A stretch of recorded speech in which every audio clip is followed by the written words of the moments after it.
ശിരൂരിലെ മണ്ണിടിച്ചിലിൽ കാണാതായ lorry driver അർജുനായുള്ള തിരച്ചിൽ ഇന്ന് 12 ദിവസത്തിലെത്തിയിരിക്കുകയാണ്.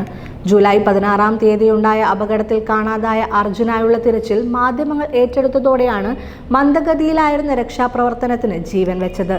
എന്നാൽ പലരുടെയും ഊഹാപോഹങ്ങളും വിലയിരുത്തലുകളും ദൃക്സാക്ഷിമൊഴികളും മാറി മാറി വന്നപ്പോൾ തിരച്ചിലിന് കൃത്യമായ ദിശ ലഭിക്കാതെയായി. അർജുനെ കാണാതായി കുടുംബം പരാതിപ്പെട്ട് 3 ദിവസത്തിനു ശേഷമാണ് കേരളത്തിലെ മാധ്യമങ്ങളടക്കം വിഷയത്തെ ഗൗരവമായി കണ്ട് പുറം ലോകത്തെ അറിയിച്ചത്. സംഭവം നടന്ന് ആദ്യ ദിനങ്ങളിൽ വേണ്ടത്ര മുന്നൊരുക്കങ്ങൾ ഇല്ലാതെയാണ് കർണാടക സർക്കാർ കാര്യങ്ങളെ സമീപിച്ചത്.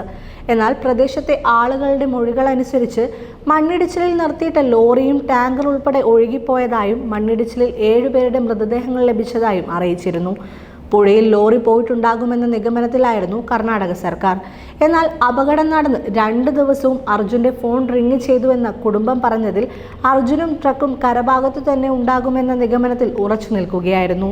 കേരളത്തിലെ പ്രമുഖ മാധ്യമങ്ങൾ ഉൾപ്പെടെ കരഭാഗത്തെ പരിശോധനയെ അനുകൂലിച്ചതോടെ കർണാടക സർക്കാരും ഇന്ത്യൻ ആർമിയും അർജുനായുള്ള തിരച്ചിൽ കരഭാഗത്ത് തന്നെ ശക്തമാക്കി. എന്നാൽ രക്ഷാപ്രവർത്തനം എന്നത് മാറ്റിവെച്ച് ഓരോ ദിവസവും നീണ്ടുപോകുന്ന പ്രക്രിയ മാത്രമായി മാറുകയായിരുന്നു. സേന എത്തിയിട്ടും വേണ്ടത്ര ഉപകരണങ്ങൾ എത്തിക്കാതിരുന്നതും രക്ഷാപ്രവർത്തനം സമയക്രമം അനുസരിച്ച് അവസാനിപ്പിച്ചതും ദൗത്യത്തെ മന്ദഗതിയിലാക്കി മാറ്റി. ആർമിയും നേവിയും സംയുക്തമായി തിരച്ചിൽ തുടർന്ന് റഡാർ സംവിധാനങ്ങൾ എത്തിച്ചിട്ടും കൃത്യമായ സിഗ്നലുകളൊന്നും ലഭിച്ചിരുന്നില്ല.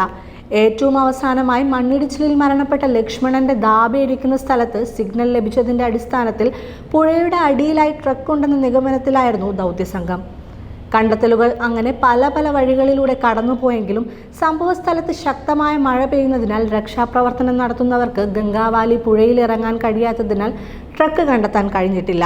നിലവിലെ ദൗത്യത്തിൽ തൃപ്തിയുണ്ടെന്ന് അർജുന്റെ കുടുംബം പറയുന്നുണ്ടെങ്കിലും തുടക്കത്തിലെ കൃത്യമായ തിരച്ചിൽ നടത്താതിരുന്നത് തന്നെയാണ് 12 ദിവസങ്ങൾ പിന്നിടുമ്പോഴും യാതൊരു തുമ്പും ലഭിക്കാതെ നിൽക്കുന്നതിന്റെ കാര്യമെന്നത് വാസ്തവം തന്നെയാണ്. ഒരു അപകടം നടക്കുമ്പോൾ അതുമായി ബന്ധപ്പെട്ട അധികൃതർ കൃത്യമായ വിലയിരുത്തലുകൾ നടത്തി രക്ഷാപ്രവർത്തനം ഏകോപിപ്പിച്ചിരുന്നെങ്കിൽ അർജുന് ഇതിലും നേരത്തെ കണ്ടെത്താനായേനെ എന്ന വിലയിരുത്തലിലാണ് ഓരോ മലയാളികളും.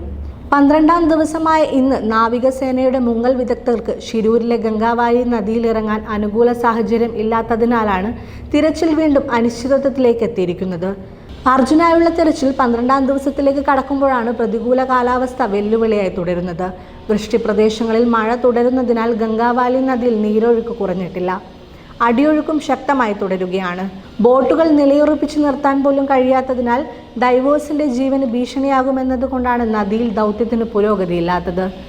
ഡ്രഡ്ജിംഗ് യന്ത്രം ഗോവയിൽ നിന്ന് കടൽ മാർഗം കൊണ്ടുവരാനും കാലാവസ്ഥ തടസ്സമായി നിൽക്കുന്നു. അടുത്ത 3 ദിവസവും ഉത്തര കന്നഡ ജില്ലയിൽ ഓറഞ്ച് അലർട്ടാണ്. അതേസമയം ദില്ലിയിലെ സ്വകാര്യ കമ്പനിയുടെ നിരീക്ഷണത്തിൽ ലോറി ഉണ്ടെന്ന് കണ്ടെത്തിയ ഭാഗം കേന്ദ്രീകരിച്ചും ഡൈവിംഗ് സാധ്യതകൾ തേടുന്നുണ്ട്. നദിയുടെ നടുവിലുള്ള മൺകൂനയോട് ചേർന്ന് ലോറി ഉണ്ടെന്നാണ് കണ്ടെത്തൽ. സംഭവസ്ഥലത്ത് ഇന്നലെ എത്തിയ മന്ത്രി മുഹമ്മദ് റിയാസ് ശിരൂരിൽ തന്നെ തുടരുകയാണ്. മന്ത്രി AK ശശീന്ദ്രനും ഇന്ന് സംഭവസ്ഥലത്തെത്തും. സംഭവസ്ഥലത്തെ സാഹചര്യങ്ങളൊക്കെ വ്യക്തമായി തന്നെ മനസ്സിലാകുന്നുണ്ടെങ്കിലും കർണാടക സർക്കാരിന്റെ ഭാഗത്തു നിന്ന് ആദ്യം സംഭവിച്ച വീഴ്ച തന്നെയാണ് നിലവിലും യാതൊരു വിവരവും ലഭിക്കാതെ രക്ഷാപ്രവർത്തനം ഇങ്ങനെ എങ്ങുമെത്താതെ പോകുന്നത് എന്നതിൽ സംശയമില്ല. അർജുനെ കാണാതായി ആദ്യ ദിവസങ്ങളിൽ മഴ ഇത്രത്തോളം ശക്തമായിരുന്നില്ല. കർണാടക സർക്കാരും അധികൃതരും കാര്യങ്ങളെ മെല്ലെ സമീപിച്ചതും പിന്നീടുണ്ടായ ശക്തമായ പ്രതിഷേധവും ഉണ്ടായതോടെയാണ് അർജുനായുള്ള തിരച്ചിൽ വീണ്ടും പുനരാരംഭിച്ചത്. ജീവനോടെ അർജുനെ ലഭിക്കുമെന്ന പ്രതീക്ഷ അപകടം നടന്ന് 5-ാം ദിവസവും കാര്യമായ തുമ്പൊന്നും ലഭിക്കാതായതോടെ അണയുകയായിരുന്നു. സേനയും ആളുകളും ഒക്കെയുണ്ടെങ്കിലും അർജുനും ട്രക്കും എവിടെയെന്നതിൽ ഉത്തരം മാത്രം ബാക്കിയാവുകയാണ്. ലോറിയുടെയോ അർജുൻ്റെയോ എന്തെങ്കിലും അവശേഷിപ്പിനായി അർജുൻ എന്ത് സംഭവിച്ചു എന്നതിൻ്റെ ഉത്തരത്തിനായും ഈ 12-ാം ദിവസവും കേരളം ഒന്നാകെ കാത്തിരിക്കുകയാണ്.